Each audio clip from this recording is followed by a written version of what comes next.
C'est génial. Au niveau guérilla marketing, c'est magnifique. J'adore l'idée. Et en fait, on le remarque, le compte organisateur, il n'avait même pas de flag bleu, là, l'espèce de, pour montrer l'authentification, etc. Alors qu'il y avait des centaines de milliers déjà d'abonnés.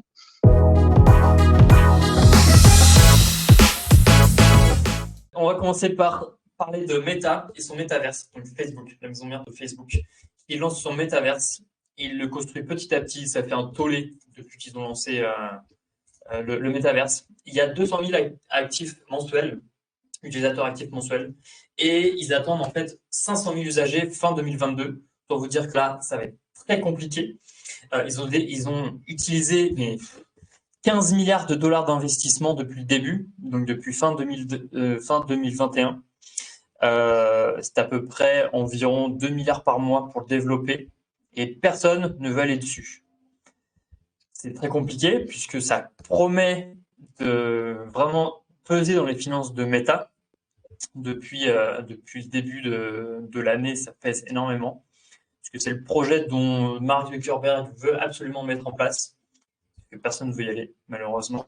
Et donc pour y aller, en fait, donc le métaverse s'appelle Horizon World et Mark Zuckerberg force un peu les employés de Facebook à aller dessus, parce que même eux ne veulent pas y aller, même les équipes qui développent le métaverse ne veulent pas aller dessus. C'est grave. Parce que c'est pas incroyable moi, quand même. Ok. 15 milliards et j'ai pas envie d'y aller. Mais c'est risible parce qu'ils dépensent tellement.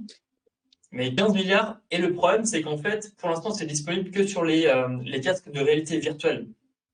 Donc, tout le monde n'a pas un casque de réalité virtuelle, parce que d'une, ça coûte super cher, et de deux, tout le monde n'a pas envie d'avoir un casque énorme, et en plus, ça donne des nausées à certains. C'est pas terrible. Donc, Meta s'est dit, mais tiens, pourquoi les utilisateurs n'y vont pas? Parce qu'il y a un casque, ça coûte cher. Alors, ils vont peut-être lancer bientôt une version mobile, donc soit sur téléphone, soit sur ordinateur, pour atteindre beaucoup plus de gens. On va voir, c'est en construction, mais en perso, moi, j'y crois pas du tout. Cette vie en virtuel, je vois pas du tout l'intérêt. Il y en a qui dépensent quand même des milliers et des milliers d'euros pour acheter des propriétés virtuelles sur Metaverse. Quelle est l'utilité? J'en sais rien du tout. Une nouvelle économie, mais là, ça me dépasse. Complet. Je sais pas votre avis, Charlie, Marianne, mais ça me dépasse complet ce truc-là. C'est plus une logique de droit de propriété. Donc personne. C'est une logique de propriété intellectuelle. C'est pour ça que les marques s'y positionnent, c'est la propriété intellectuelle et logique en fait de dématérialisation et potentiellement après d'héritage du numérique. En fait, t'achètes pas l'espace, t'achètes un objet avec typiquement t'achètes un vrai objet avec une vraie valeur. Alors clairement lié à une économie qui sera florissante et qui sera stable, ce qui n'est pas encore le cas. Et derrière, cette valeur-là, à la limite, comme un sac Kelly maintenant de Hermès, tu pourras le revendre de la même façon. Ou le transmettre dans un héritage. Ouais, c'est une économie parallèle. Une économie parallèle numérique, quoi. C'est pas. Oui, c'est pour ça que les marques se sont déjà positionnées. C'est pour ça que les marques, elles se sont déjà positionnées. Typiquement, comment il s'appelle, Virgil Abloh. Je crois que c'est Carrefour. Je crois que c'est Carrefour. Eux, ils ont déjà fait des entretiens d'embauche dans le métaverse. Oui, j'ai vu ça. Je trouve ça dinguissime. Donc, ça veut dire que les personnes qui ne peuvent pas y aller, et donc les personnes qui ne peuvent pas y aller, en fait, elles sont complètement squeezées du marché du travail aussi. C'est génial. Ah c'est ça. Je pense que c'est fait pour, en fait. Vivre avec son temps. T'habites à la campagne, Charlie, là t'es mort. Ouais, ton ordinateur explose, c'est foutu. Ouais, t'as perdu ton job aussi. Voilà, c'est une pierre de coups. Mais pour le coup, c'est comme, vous voyez qui c'est Virgil Abloh, celui de Louis Vuitton. Non, ça me parle pas. C'était un designer de Louis Vuitton qui est mort du cancer, donc on s'en fout. Mais en tout cas, il avait fait une dernière collection qui a été super évaluée après. Techniquement parlant, si tu dématérialises ce qu'il a fait, puisque ça va devenir un objet rare, ou ses croquis, et que tu les dématérialises, tu pourras les vendre au niveau des NFT, etc. Et ça va devenir des actifs en fait. Ok, Ouais, d'accord. c'est une nouvelle économie, une nouvelle façon de penser, une nouvelle façon de consommer aussi, au final. Oui. Ouais, tout à fait. Alors, on Après, va continuer justement avec une nouvelle. Ah, on se souvient aussi vas-y, Charlie. de Second Life. Voilà. Qui est encore dessus? Mais je pense que c'était trop tôt, ce qu'on avait. C'était trop tôt. Ah ouais, peut-être. Les gens n'étaient pas prêts. C'était beaucoup trop tôt. Après, C'est personnellement, je me vois pas peut-être avec que un tu n'étais pas casque non plus toute la journée. abouti. Ah bah non, mais c'est pas possible. Moi, c'est C'est clair pas que je possible. dégueule, hein, au bout d'un moment. Et en fait, j'ai une idée, Charlie. On fait les prochaines émissions dans le métaverse. Ouais. Alors, on va déjà essayer d'être bien calibré, hein. On va y aller étape par étape, si tu veux bien. Step by step. Parce que moi, je vais mourir à un moment. Il va imploser C'est un lui-même. moment où on entend c'est ça.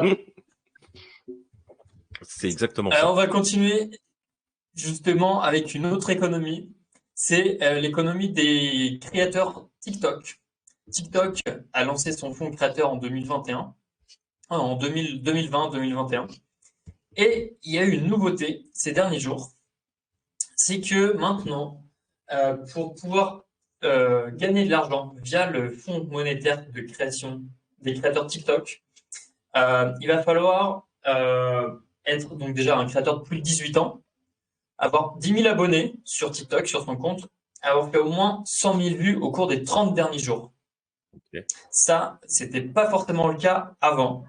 Et maintenant, une fois que tous les critères sont réunis, donc vous avez plus de 18 ans, plus de 10 000 abonnés et plus de 100 000 jours au cours des 30 derniers jours, vous pouvez faire partie du fonds créateur TikTok. Ce qui fait que avec ce nouveau fonds, vous allez pouvoir gagner 1 euro tous les 1000 vues. C'est-à-dire que, par exemple, vous avez 10 000 abonnés, mais moins de 100 000 vues par jour dans les 30 derniers jours, c'est mort, vous n'avez pas le droit d'avoir 1 euro si vous faites plus de 100 000 vues. Donc, ça va changer énormément de choses dans le TikTok game, puisque avant c'était un peu le bazar. Maintenant, c'est beaucoup plus clair.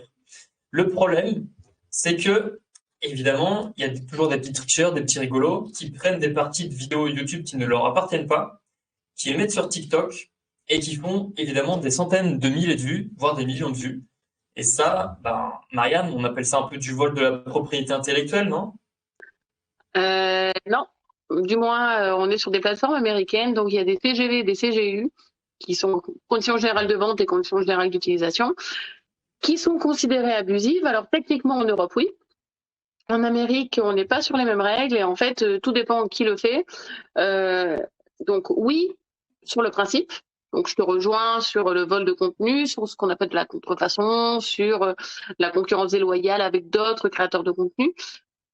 Légalement, quand vous acceptez en fait de vous inscrire sur n'importe quelle plateforme UGC, User ou Generated Content, donc YouTube, TikTok, LinkedIn, etc. Vous acceptez que votre propriété intellectuelle soit transférable et partageable à tous les utilisateurs de façon intemporelle, gratuite et voilà. Donc Ce en qui veut fait, dire qu'en fait le on droit peut tout à d'auteur, fait prendre. oui, de base, Vas-y. en fait, Okay. légalement par rapport à la France, non, ou l'Europe. Par rapport en fait à l'Amérique, même si la propriété intellectuelle en fait est quelque chose qui est géré au niveau mondial avec l'OMPI, Convention de Berne, etc. On a en fait une dichotomie, on a en fait un conflit de normes qu'on appelle. Donc si le litige se passe en France et que quelqu'un va devant les tribunaux français, ça va être dans les mains du juge qui va définir si en réalité c'est bon ou c'est pas bon. Mais là où c'est plus embêtant également sur le fonds monétaire de TikTok, c'est que la minute là pour pouvoir débloquer le 1 euro de RPM et donc de revenus par 1000 et en réalité lié également au public. Parce que j'entendais en fait des créateurs expliquer que si les personnes étaient par exemple en Suisse, ça fonctionnait pas. Si les personnes, il fallait que ce soit des personnes qui soient du pays cible. Donc, vous faites un buzz énorme en Corée alors que vous êtes français. Ben, que chenille, quoi. Enfin, Ok. ça C'est marche vraiment pas, ça dépendant marche du pas comme pays, ça. en fait. Ben, c'est ce que disaient certaines personnes, c'est-à-dire qu'ils avaient fait des millions, ils avaient fait un buzz sur 2-3 vidéos, et il avait montré, alors de base, ils n'ont pas le droit de montrer s'ils gagnent. Il avait montré ce qu'ils avaient été rémunérés par la plateforme, et ça correspondait pas aux milliers de vues. C'est-à-dire il était à, je sais plus, 3 400 000, quelque chose comme ça. Si on fonctionne au niveau, au CPM, donc, ou au RPM, on est à 3 400 C'est balles, ça, ouais. quelque chose comme ça, le Ouais, calcul. Par contre, là, il était à 1006. d'accord. Ah oui. Donc en fait, il y a vraiment une logique d'IP. Ok. Bon, après, il suffit qu'il y ait des malins qui mettent des VPN, mais de base, on commence comme ça. Mais je trouve ça pas plus mal. Et est-ce que tu crois pas que ça va changer avec justement cette nouvelle façon de rémunérer les créateurs C'est-à-dire TikTok? changer quoi? Le style de rémunération, par exemple, on prend l'exemple du cas où on buzz en Corée du Sud, ou en Chine, ou en Corée du Nord, j'en sais rien, Compliqué, Corée du Nord et Chine, mais et ok. qu'on est français, C'est compliqué, les deux meilleurs exemples quand même, hein. Mais si on ok, ressort on va la dire. Lune, j'en sais rien, moi. Oui. Est-ce que tu crois que ça pourrait intégrer ce nouveau format C'est pas dans l'intérêt de TikTok. de rémunération? C'est pas dans l'intérêt de TikTok, en fait, de payer plus sur des endroits où ça va pas on va dire, leur apporter à eux. Parce que de base, de toute manière, dans l'utilité des IP et des données, c'est de savoir après quel genre de publicité ou d'autres contenus m'envoyer en tant que Français. Il fonctionne beaucoup avec l'algorithme de TikTok, je pense que vous le savez tous les deux aussi, et même toutes les personnes qui suivent. C'est un algorithme plutôt puissant. C'est-à-dire que moi, pour avoir regardé 2 fois la même vidéo, après, je me suis mangé 20 minutes du même style de vidéo. Hein. Donc, de ce côté-là, ils n'ont pas intérêt à généraliser. Ils ont plutôt intérêt à demander de se spécialiser pour ensuite avoir justement une audience hyper ciblée quand eux, ils vont envoyer de la pub, par exemple. Parce que moi, Ok. personnellement, comment j'imagine TikTok par la suite, c'est dans pas longtemps, on va avoir là, on est sur un début de freemium. Le fait qu'il y ait déjà une rémunération, potentiellement, tu le veux sans pub, comme Spotify. Potentiellement, tu le veux sans pub, tu payes 1 euro, 2 euros, 3 euros par mois. Sinon, tu te manges les pubs des marques. Après, il y a cet aspect Oui, parce que où ils essayent, là, c'est ce que j'affiche, tu vois, de concurrencer aussi les shorts de YouTube. Parce que c'est ce qu'on parlait lors de la dernière émission, que Ouais. YouTube est en train de faire toute une monétisation aussi sur ses shorts. Et en fait, c'est un peu la grosse guéguerre entre YouTube, TikTok sur le format court. Oui, il y avait eu, je ne sais pas si vous avez vu, il y a eu une remise de prix il n'y a pas longtemps de créateurs, il me semble à Châtelet, des plus gros créateurs TikTok. à Paris, oui, Est-ce que vous l'avez vu cette j'ai histoire ou entendu pas? ça, ouais. Vous savez par qui c'était organisé? YouTube. Pas YouTube. Magnifique. Écoute, non mais c'est extrêmement cool. Ils ont pris les plus gros créateurs, ils les ont invités à une soirée, ils ont remis des prix et ils ont fait de la pub pour leur format court. Excellent. Ça, c'est ouf quand même. C'est génial. Au niveau guérilla marketing, c'est magnifique. J'adore l'idée.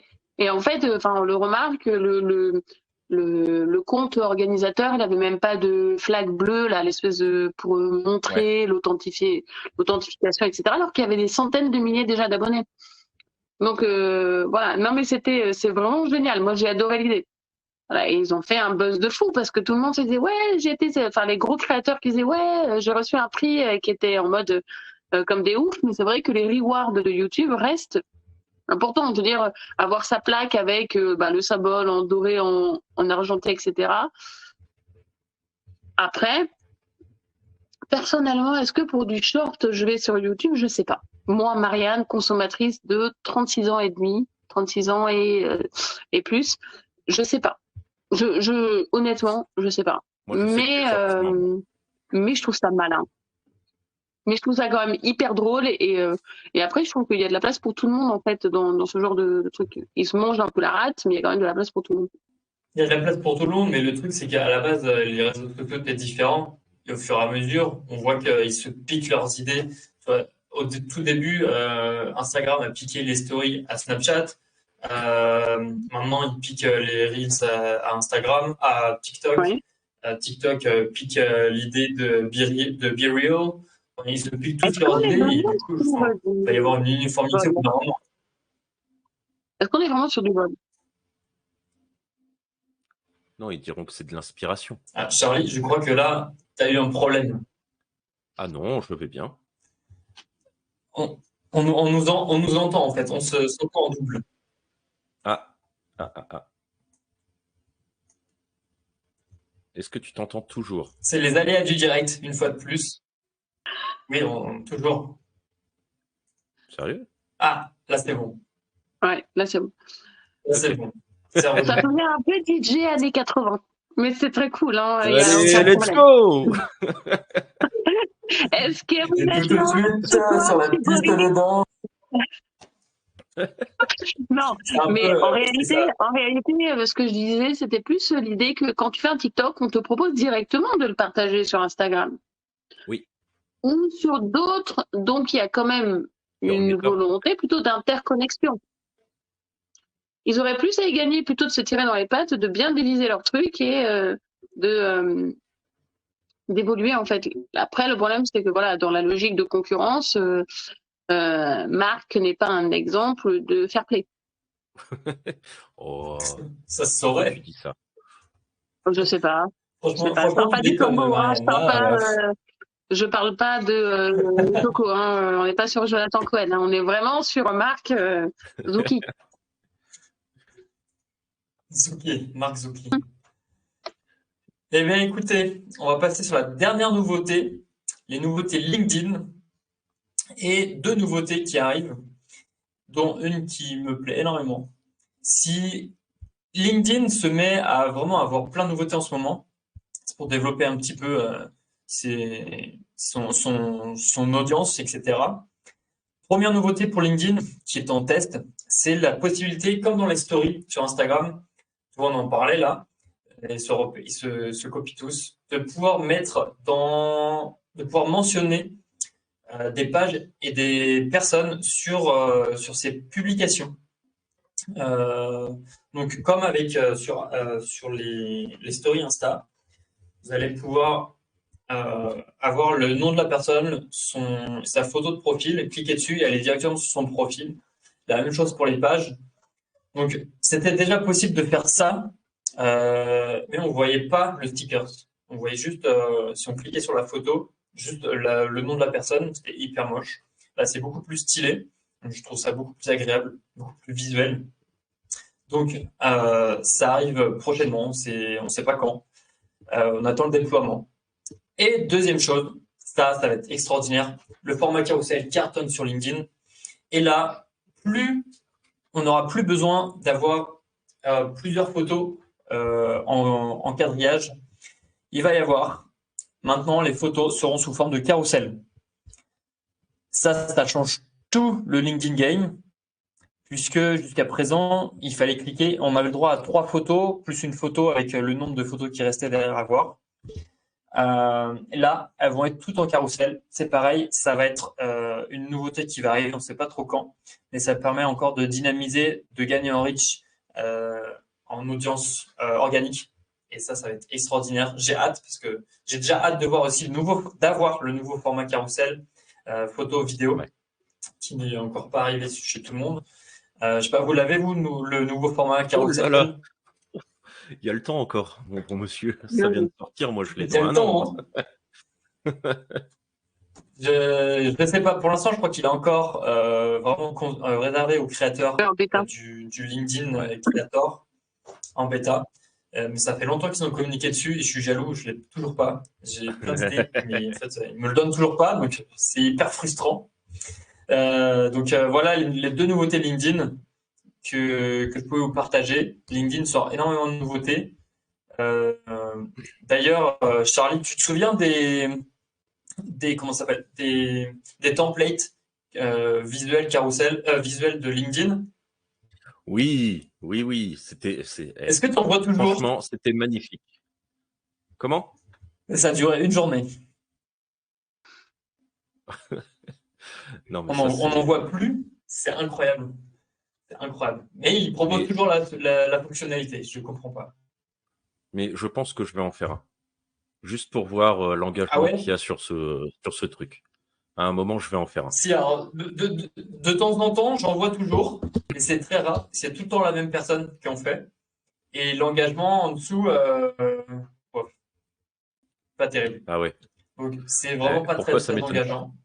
Donc, je sais pas. Est-ce que tu vois ce que Peut-être c'est, parce que c'est moche Marianne, visuellement. les Je vois templates? très bien ce que c'est, mais si tu veux, moi, Carrousel, Kevin sait très bien pourquoi je rigole. C'est, je, j'aime autant les carousels que vous aimez le droit du numérique. J'adore le droit du numérique. D'accord. Alors, je Et suis pas sûre qu'on parle de la même chose. Je déteste les carousels. l'avantage, l'avantage avec les nouveaux carousels qui vont arriver là, c'est avec les photos, c'est qu'en fait, tu mettras juste tes photos et elles ne seront plus en format grille, elles seront en format Ah oui, non, j'ai carrousel. compris. Donc en fait, tu gagnes vachement Mais, de oh, temps. non. Donc tu n'as pas besoin de Mais faire de écoute, mise en page. mais si tu veux, c'est le genre de mots qui, moi, rien que mentionné au départ, commence à me faire avoir les poils des bras qui, quand tu vois la chair de poule là qui arrive. Voilà. Mais Kevin sait pourquoi. C'est-à-dire que moi, je peux mettre 5 heures à faire un Ah carrousel oui. qui est tout pété. Hein, voilà. Donc, c'est vraiment pas du tout mon délire. C'est-à-dire que j'ai beau essayer, ça vient pas, quoi. Tu sais, t'es hyper motivé, tu commences, tu dis, allez, vas-y, je vais y mettre. Et puis, non. Ah. Ça marche Non, pas. Mais toujours par pas. contre, Hein. je suis intéressée. Un truc intéressant à se poser comme question, c'est par rapport au tag dont tu parlais. Est-ce que la personne qui est taguée sur le post ou sur l'image doit consentir au fait qu'elle est taguée? Alors ça, vu que c'est en déploiement, vu que c'est en construction encore, on n'a pas plus d'infos. Oui, mais pour le Mais coup, c'est même sur Insta. même sans la bulle, Ah, même sans. Sur Insta, t'as pas forcément besoin, en pour fait, moi, non. sauf si ton compte est en privé, t'as Ouais, pas mais besoin si t'as pas envie, d'autoriser ou non. tu vois, pour le coup, en fait, c'est sympa, Après, hein. Mais moi, j'ai pas envie d'être sur ton post. Pour X, Y raison. Ah bah, c'est tout un c'est dommage. problème. Peut-être qu'ils vont proposer une solution. En fait, c'est comme n'importe quel poste. C'est à partir du moment où tu es tagué dans le poste, t'as pas demandé à l'aide dans tous les cas. C'est ça. Alors, habituellement, t'es content, mais si tu veux, autant taguer dans le post, ok. Autant taguer sur une photo, des fois, t'aimerais bien au moins valider. Tu vois le truc, ça veut pas dire que tu as le droit de l'effacer, mais au moins valider. Facebook le faisait. Le fait de pouvoir effacer le tag d'une photo mis par quelqu'un. Oui, Ouais. ça tu peux le faire Peut-être qu'ils ont eu des aussi dans les problèmes. posts. Après, sur les, Oui, sur mais les c'est certain. C'est pour photos, ça que je je te crois pose, pas. c'est pour ça que je te demande si tu savais s'il le mettait. Vu que Parce que c'est en fait, typiquement, vu que c'est une un solution qui problème. est proposée très rapidement, qui est en construction, pour l'instant, je pense qu'ils n'ont pas dévoilé tous les aspects du projet, quoi. Non, mais il faut sur Facebook, j'imagine très bien en fait la maîtresse d'un mec taguer son mec et le mec qui se retrouve en profil public avec sa femme qui le voit. Non, mais c'est typiquement le genre de. Enfin, sur le monde entier, il peut y avoir ce genre de problématique, j'en suis certaine. Là, je n'ai aucun problème à l'imaginer. Donc, Ah, ça, c'est sûr. mais sur Ah, le je tag, tu vois qu'il y vois, a des enfin, questions dans le chat. voilà. Ouais, justement, j'allais les afficher et te les poser, Kevin, parce qu'elles te sont destinées, du coup. La première, Vas-y. c'est Sasmenx. Alors, je sais pas si ça se prononce comme ça, hein. Je prends les pseudos comme ils viennent, hein. Dans le carrousel, y aura-t-il toujours une limite de photos? Est-ce que tu as la réponse là-dessus? Alors, je n'ai pas la réponse, mais jusqu'à présent, il me semble qu'il n'y a pas de limite dans les carousels. Peut-être qu'ils vont mettre une limite de photos. Mais pour l'instant, il n'y a pas de limite. Pas à ce que je sache. Ok. Et il y a Une autre question, une vas-y. question de Tayad35 qui dit: J'ai entendu parler des programmations de publication pour LinkedIn. Oui, J'en ai entendu parler aussi. Tout le monde tout le monde en l'attend et entend parler. personne ne sait quand ça arrivera. Mais tout le monde en entend parler. En fait, peut-être que ça n'arrivera jamais. C'est peut-être juste un secret de bien garder. Tout le monde l'attend parce que franchement, c'est un enfer, pas possible d'être obligé de passer par d'autres plateformes. Surtout qu'en plus, on peut pas faire sur les autres plateformes, on peut pas taguer des personnes, on peut taguer que des pages pour les publications. Donc c'est un peu chiant. On peut pas mettre de carrousel non plus. La programmation des carousels, C'est un truc que absolument tout le monde attend. Même toi, Marianne, je suis sûr que tu l'attends, cette fonctionnalité. Alors, la programmation, oui, des carousels, je ne sais pas. Mais la programmation, c'est vrai que ça peut être intéressant, mais ça permettrait vraiment d'avoir une intégration et de pouvoir s'organiser. Enfin, dans une stratégie inbound, c'est vrai que enfin, c'est ennuyeux, quoi. Tu vois, autant tu as des brouillons, tu peux les faire sur TikTok, autant là, voilà. Hmm. C'est Là, hyper limité. en fait, c'est très chiant d'être obligé de passer directement dans LinkedIn pour programmer, enfin, pour publier directement tes Ouais, posts c'est ça. carousel, en fait. Et c'est un peu chiant. Ouais. Et il y a une remarque de Noibo qui dit sur Facebook, tu peux désactiver le tag, donc plus de liens, il me semble. Voilà. Exactement. Oui. Et je crois On est que sur d'accord. LinkedIn, as une fonction similaire où tu peux dire justement, alors en allant chercher vraiment dans les paramètres utilisateurs, Ah ouais. tu peux Voilà. dire Ouais, non, mais en fait, je ne veux pas être mentionné. sur Facebook, tu avais vraiment la notif. C'est ça qui était génial. Tu avais la notif avec confirmez-vous en fait le tag et ça te faisait un lien vers ton profil. Et je trouvais que c'était quand même assez malin sur le consentement quand même du tag. Mais en effet, merci pour la remarque. Ok. C'est ça. Eh bien, écoutez, c'était tout pour les news sur les réseaux sociaux. On a pas mal débattu, on a pas mal parlé, hein. Ouais, c'est pas mal, hein. Moi, j'aime bien ce nouveau format. J'aime bien aussi, hein.